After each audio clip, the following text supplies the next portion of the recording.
Hi everyone, what's up? So today I will talk about TableView footers and specifically two things about them.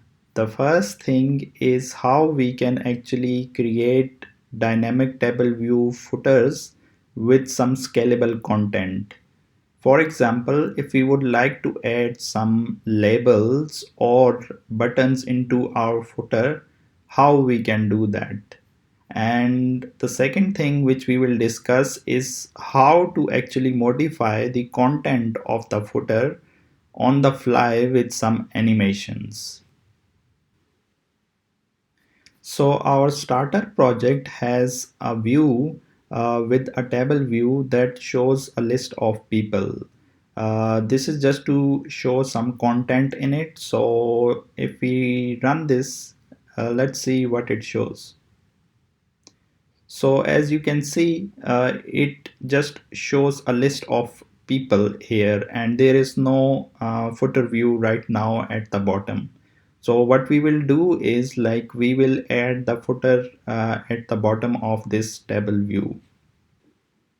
So let's go ahead and create the table footer view. So we go to file, new file, Cockroach class. It's a subclass of UI view. We call this table footer view.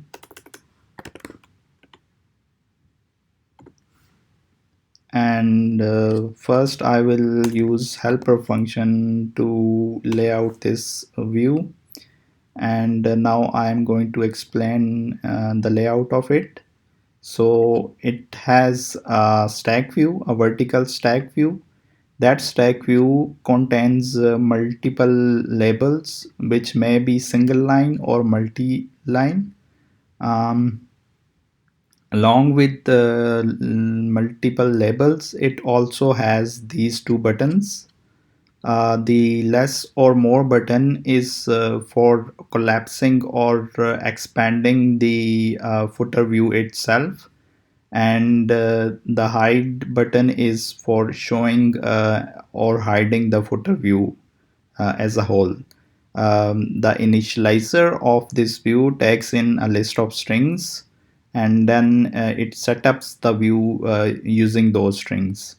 In the setup method, we just have added this stack view and embedded it with reference to the layout margin guides along with some appropriate margins. Next, in the setup view, we go through the list of strings and we create a label and assign the text of that string to the current string, and then we add that label to the stack view. So once we are done with that in a loop, so we add those two buttons and we call layout if needed. And these two methods for now are just empty. We will implement them later. So next we go to the view controller, and at the top actually we try to use that footer that we just created. So private for var footer view, um, and that is of type table view footer. And inside this setup method we can initialize that. I will use a helper method again. So inside here I have a list of strings and I pass those strings as initializer to this footer view. Then we have these two methods which will be callbacks from the footer view itself to update the footer. Uh, Lastly, I have added a separate color to this footer view just to make it different from the normal rows of the table view. So now that we have actually initialized our footer view, we can go ahead and use this helper function to update the footer view width and height. So inside this update footer, what we do is we set the width of the footer view to the width of the table view, and for the height itself, we use something called system layout size fitting. We use this because the table view footer itself doesn't support auto layout out of the box. So we have to use this API and give some parameter to it to actually scale it according to its content. So what we do in this system layout size fitting is that we tell that the width of this footer view would be the width of the table view that we have already assigned here, and the height will be something called uh, layout fitting compressed size. Um, then we set the horizontal fitting priority to required, meaning that the width will always be the width of the table view, and the vertical fitting priority to fitting size level. And that actually means that it will actually scale according to the auto layout constraints that are mentioned in the table footer view class. And then we actually check like if this height is different from the previous height of the footer view, and if that's the case, so we update the height, and then we actually assign the footer view of the table view, and then we call this view out if needed. So this is to actually update the height and width of the footer view, and we will actually first call it with this view did layout subviews method. So we can go ahead and call this update footer, and let's just try to run this and see what happens.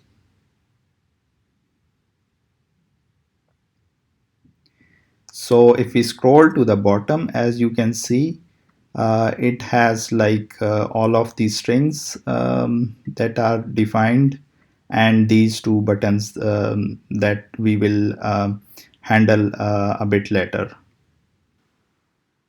So now we have actually created a simple footer view. So let's go ahead and update the callbacks of the buttons inside the table view footer. So we can delete those two methods and use a helper function. So what happens when user presses this less or more button? So if the list or if the current state of the footer view is such that it is in expanded form, so it will collapse to the first four items in the list. And if it is already in the collapsed form, so it will expand back to the complete list. Um, and the way we do it is like we go through the list of subviews inside the stack view. We check the current index if it is greater than 3, meaning that if it's the fifth element in the stack view. Then we check whether the footer view is in expanded or collapsed form, and we also check whether the this element is like the actual label which we are trying to hide or show.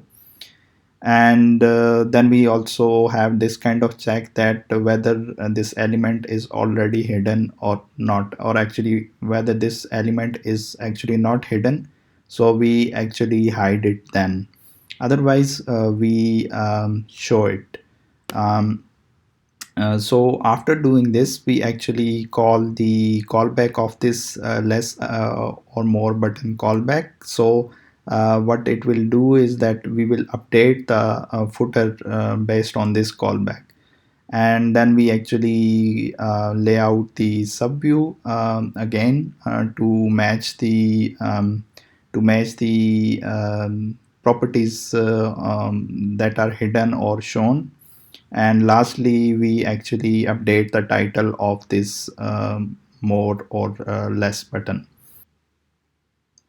So for the hide button, what we have is like first we check whether we should hide or whether we should show.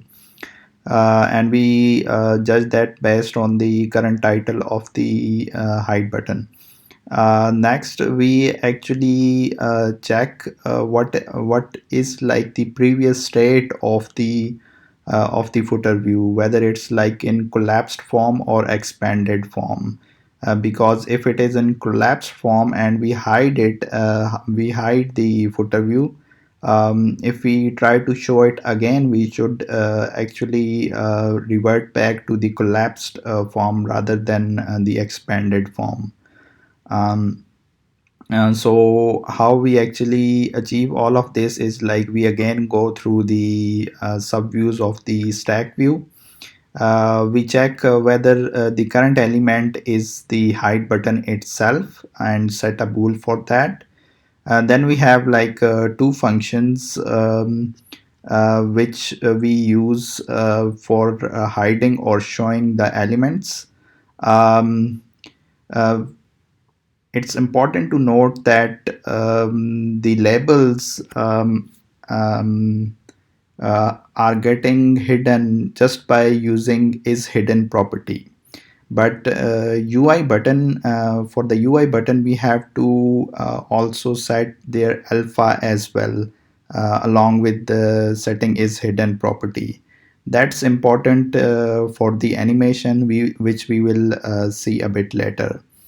So these two are helper functions for hiding or showing the elements.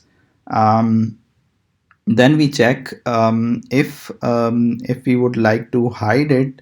So then we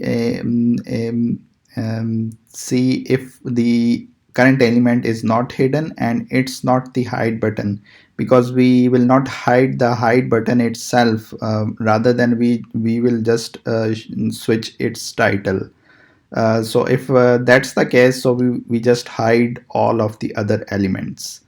But if that's not the case and we would like to show the footer view, so we check what is the current state that or that it has been in. So if it is in collapsed state, so what we do is like we check the index again, it's greater than 3, and the element are of kind UI label. So then we actually hide the element if it is not hidden. Otherwise, we show all of the other elements like the top elements that should not be hidden. But if that's not the case, so we show all of the elements in the expanded form. Um, and lastly, we call this hide button callback to update the footer view itself, and the height and width of it. And then we actually lay out the stack view again and update the title of this hide button. So now we go to the view controller itself, and inside these callbacks we call the update footer function. So in both of these two methods, whether the hide button is pressed or less or more button is pressed. So let's run this and see how it works. So if we scroll down and we press this less, so it collapses to 4 element, and we press the more again, so it expands to the complete list. So that is kind of working fine. Then we hide this, so you can see that it actually flickers or like jumps upward, and then we actually show it, it shows, but still the animations are not that great. So we will try to fix those next. So as you can see, there are two problems right now. So this less or more button, they are working fine, but it's kind of sloppy in animation. So that's one issue, and also the hide button, um, that's not working like it should be. And you also notice that the content offset of the footer view is not adjusted when the content is scaled. So how we can actually fix that? So let's go back to the footer view, and first thing we can do is we can add all of the code in these two functions inside animations. So we can use this animate, and let's use the duration of 0.35 seconds. Delay is 0. The option we can use curve in is out, and all of the code inside this button we can put inside the animations. And this is just the completion handle. We won't do anything uh, with it. So that's for the less or more button, and the same thing for the hide button.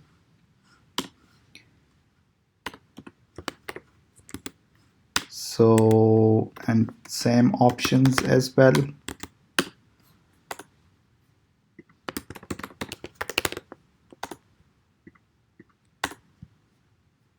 So we copy all of this code into the animation block over here. So let's try to run this again and see what happens now. Oh, there is some error, so I have to use self with this.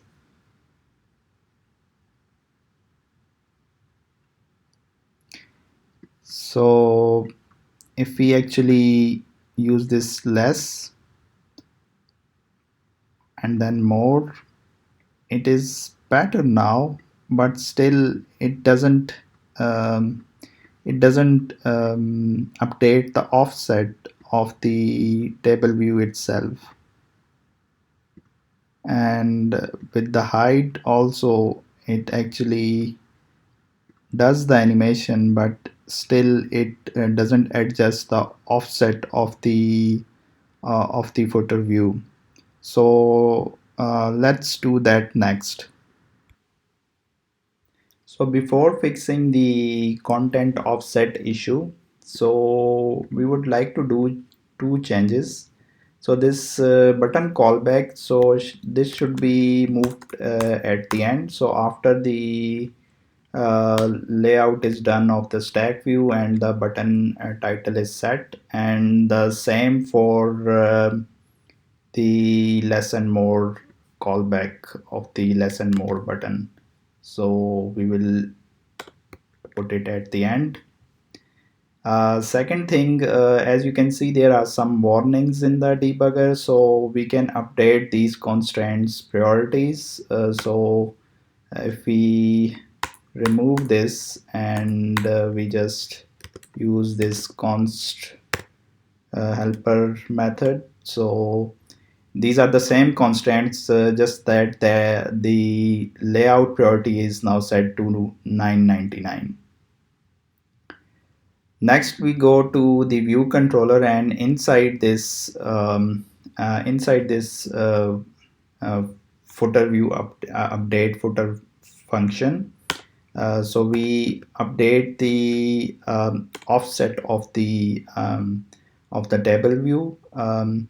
in a way that we get the current offset, we calculate the height difference. If that height difference is positive, meaning that the height difference of the previous and the current height is positive, so we update the y offset of the table view by adding the difference of height. Otherwise we subtract it and update the content offset of the table view. um, so if we try to run it, let's see what happens. So as you can see, it scrolled to the bottom of the list, which we would not like to have, because when the view is rendered for the first time, so this update footer is called through this view did layout subviews, and then it actually um, comes here and then updates the offset of the table view. So to fix that, we can introduce a variable here,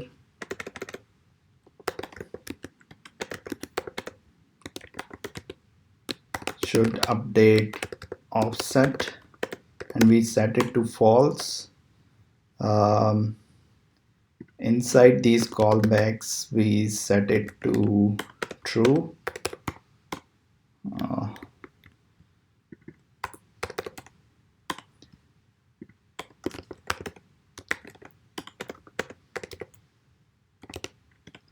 and then actually this whole update of the table view can go inside the um, updating of the offset function, offset variable check. So we can do something like this. So if I run this again now,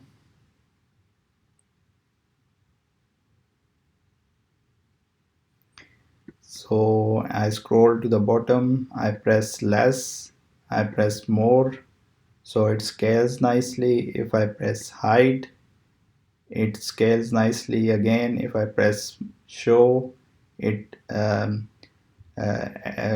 expands to the expanded form, because the previous form was expanded form. So that's how we can adjust the content offset and animate the footer view to fit its content. Yeah, that's it for this video. Thank you for watching.